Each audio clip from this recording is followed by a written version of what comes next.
आपके हाथ के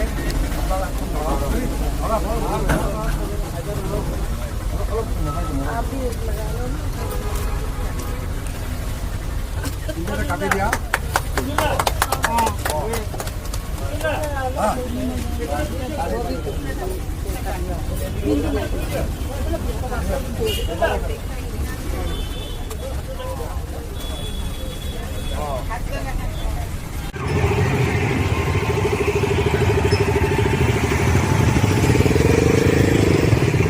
এয়া 55 ৱাৰ্ডৰ আম আদমি পাৰ্টিৰ ৰেলী ৰাইজৰ বিপুল সঁহাৰি।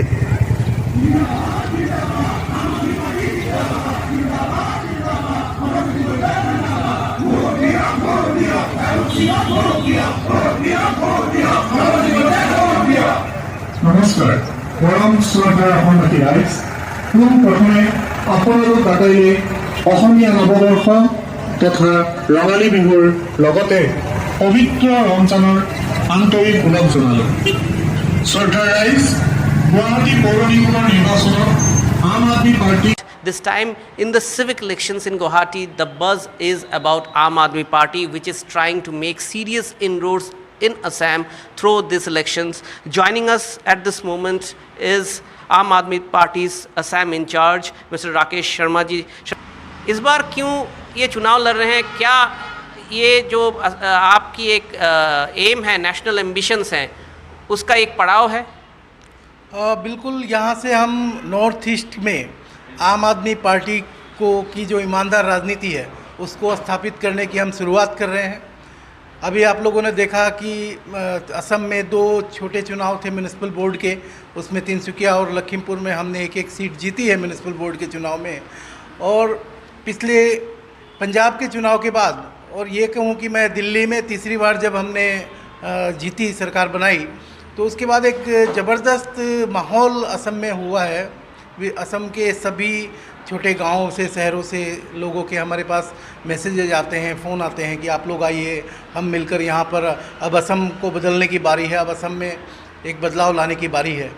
और हमने उसी क्रम में ये म्यूनिसिपल बोर्ड का चुनाव लड़ा और अब ये जीएमसी का चुनाव लड़ रहे हैं।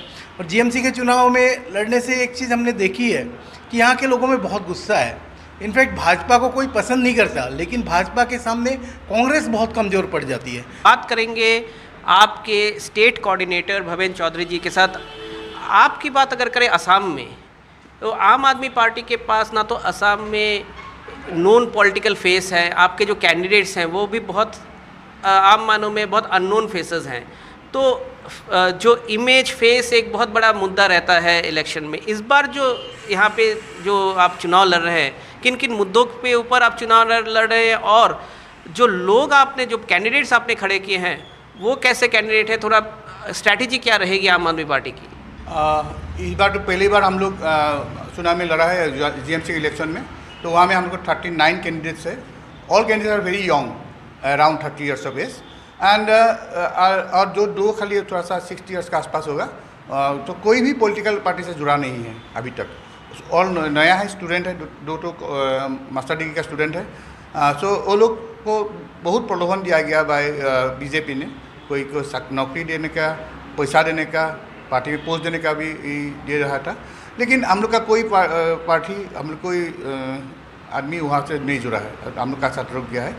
और जो फेस के बाद बोला है ना, यही हम लोग का फेस है।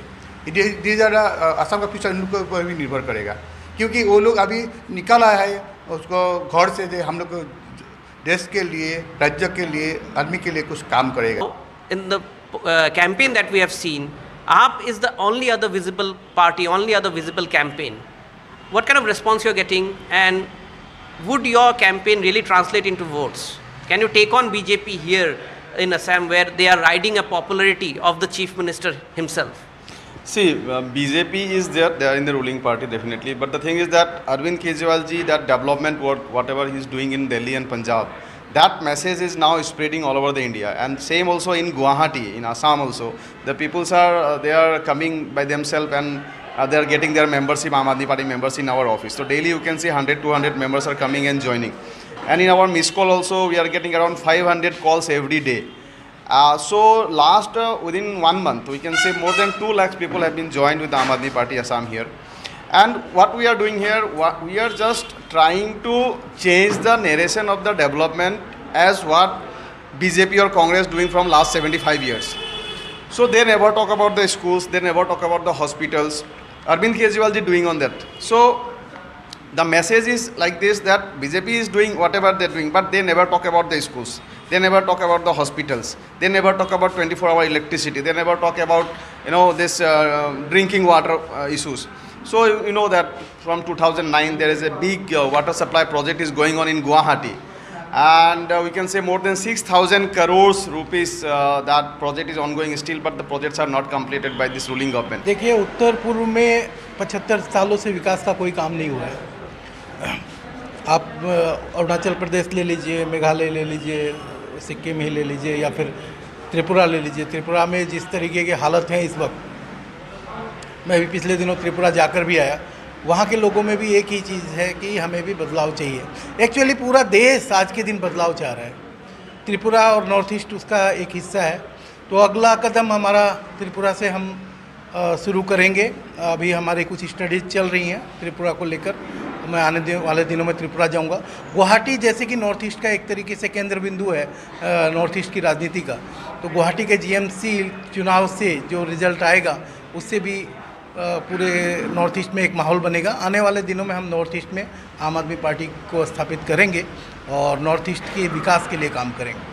So there you are, Arvind Kejriwal's next political big game perhaps is in the northeast, and he's starting this, his party Aam Aadmi Party is starting this with the gateway of northeast, Guwahati. They're contesting the Guwahati civic polls and emerging as one of the key contenders to the BJP. In Guwahati, Ratndeep Chaudhary for India TV.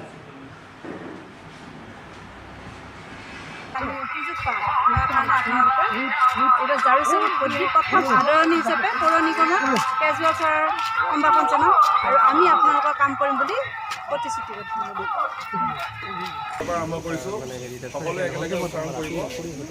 Bharat মাতা কি জয়, ভাৰত মাতা কি জয়, ভাৰত মাতা কি জয়, আম আদমি party জিন্দাবাদ, আম আদমি party জিন্দাবাদ, আম আদমি party জিন্দাবাদ, জয় home, জয় home, জয় home, জয় home, জয় home, জয় home.